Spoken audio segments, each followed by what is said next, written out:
ভাত মাংস খাই লগে লগে চাহ কফি খায় নেকি? মাছ মাংসৰ পিছত কোনবোৰ খাদ্য এৰাই চলিব?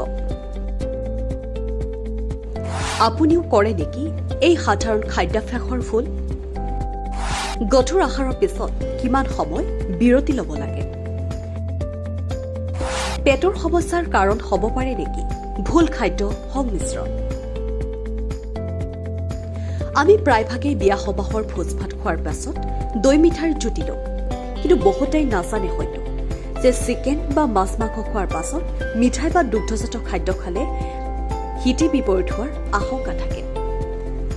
বিজ্ঞানৰ মতে মাছ মাংসৰে ভোজ ভাত খোৱাৰ পাছত মিঠাই বা দুগ্ধজাত খাদ্য খোৱাৰ অভ্যাসে ভয়ংকৰ শাৰীৰিক সমস্যা মাতি আনিব পাৰে। উল্লেখ কৰা হ'ল মাছ মাংস খোৱাৰ পাছত ক্ষতিকাৰক হ'ব পৰা কেইবিধমান খাদ্যৰ বিষয়ে। মাছ বা মাংস হৈছে গৰম আৰু গধুৰ খাদ্য। এনে খাদ্য হজম হোৱাত সময় লাগে।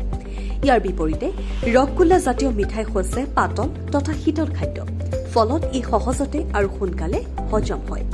এনে ক্ষেত্ৰত গৰম মাংস বা মাছৰ ওপৰত ঠাণ্ডা চানা আৰু চেনিৰ মিশ্ৰণ পৰিলে পেটৰ তাপমাত্ৰাত তাৰতম্য ঘটে, ফলত গেছ, বদহজম, এচিডিটি আৰু পেটত জ্বলা পোৰাৰ সমস্যা হয়।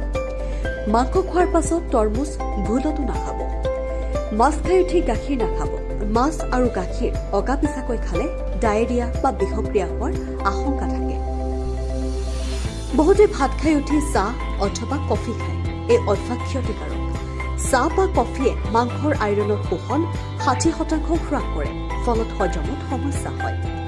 মাছ মাংস খোৱাৰ পাছত অন্ততঃ 2 ঘণ্টা একো খাব নালাগে। 2 ঘণ্টাৰ পিছত মুখ মিঠা কৰিবলৈ মিচিৰি বা মৌ খাব পাৰে।